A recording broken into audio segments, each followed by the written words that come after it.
If you let a toast fall on the ground, and if this toast has butter in it, will it fall randomly with 50-50% chance, or will it always fall with its butter side down? Well, as you probably know, common sense will tell us that the toast will fall with 50-50% chance. But some people say that they will always tend to fall with the butter side down. This is an example of a claim that can indeed be tested. So we start talking about hypothesis testing. We are going to use the binomial distribution to make these tests. And in order for us to have a final answer to this question, like many others, we need to have and to perform a test whose result, that is going to come as a probability, needs to be compared with something else. So the purpose of this lesson is for you to understand how this is done. So generically speaking, there are certain statements or claims that can be statistically tested. The claim needs to be compared against the otherwise accepted an exceptional situation. In this case, it would be the fact that the toast will fall with 50-50% chance. We need to understand first these two names, the null hypothesis and the alternative hypothesis. The null hypothesis is that an exceptional claim, okay? And the alternative hypothesis is the one that you are testing things about. In this case, the fact that the toast will tend to fall with its butter side down. H0 represents the null hypothesis. H1 is a symbol that represents the alternative hypothesis. Obviously, we need a test statistic to get numerical information that will help us decide if the null hypothesis is the one that stays, or otherwise, if it is the alternative hypothesis that wins over the null hypothesis. Then, give me a second.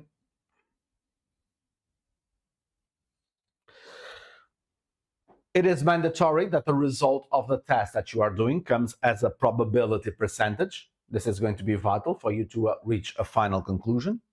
And then you are going to compare this probability percentage of the test that you are making against a pre-established percentage significance level of the test.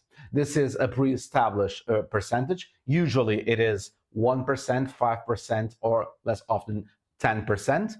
And you need to compare then the probability percentage that you get out of the test with this pre-established percentage significance level. For the claim to be accepted, the test result must be smaller than the significance level. So in the case of the test, we are going to see this with more detail in a bit, but in the example of the toast, if the percentage probability of the butter falling with the butter side down is smaller than the percentage significance level of the test that was decided before, then we come to the conclusion that the alternative hypothesis is the one to stay and the null hypothesis is the one to go at that significance level. So in summary, what do you have to do to make these tests? This is going all over the place. First, establish what the null hypothesis and the alternative hypothesis is. Okay, I'm in the wrong page. This tends to go faster than I want. Okay, let's see if it stays in place. Okay. Establish the null and the alternative hypothesis for the test that you want to do. Then decide the significance level. Sometimes, and in questions, you are going to see that the significance level is decided there, okay? Usually 1, 5, or 10%. Then you have to run a test using a random independent variable. In questions, it's going to be obvious what the test is going to be, okay? This is going to be the test statistic. And in these cases, you are going to use the binomial distribution that you learned last year in Statistics 1 to give that numerical probability that you are going to use in the next step. You are going to compare then the probability that you get out of the test statistic using the binomial distribution to the significance level, and you are going to use it to validate either the null hypothesis or the alternative hypothesis. So if the probability that you get out of the test is bigger than the significance level, then you are not going to accept the alternative hypothesis. What was there before stays. In the case of the toast, there is 50% chance. If the probability of the test is smaller than the significance level, then in that case, you will reject the null hypothesis and you will accept the alternative hypothesis. Here is a note about what the significance level means. This relates to something that you are going to learn later in lesson 5. The significance level of a test is a preset probability threshold that determines the maximum acceptable risk of rejecting a true null hypothesis. Okay, then this is going to make more sense when we go to that lesson. This is called a type 1 error. Let's look at the example of the toast. This is a corollary of something wider that is called the Murphy's law. Put law in commas because it's not actually a scientific law.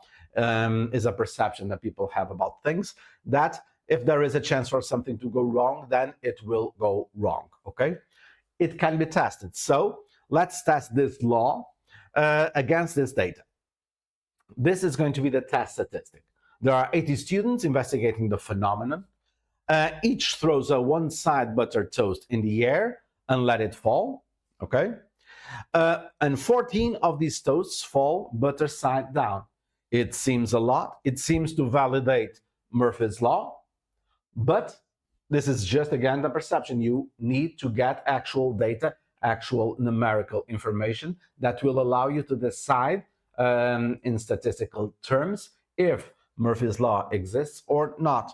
Okay, and then you have to test everything against a certain significance level, and I decided that it would be a 1% significance level for this test.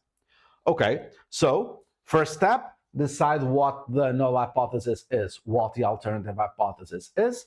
The null hypothesis is obviously that the probability for the toast to fall butter down is 0.5, and the alternative is that, no, it's bigger than 0.5. The significance level is decided already, it's 1%. We need to then perform the test statistic. So we are going to define the random variable. X is going to be the number of toasts that falls butter side down. And we are going to use the binomial distribution to actually test this. And we need to calculate the probability that the number of toasts falling butter side down is bigger or equal to 14.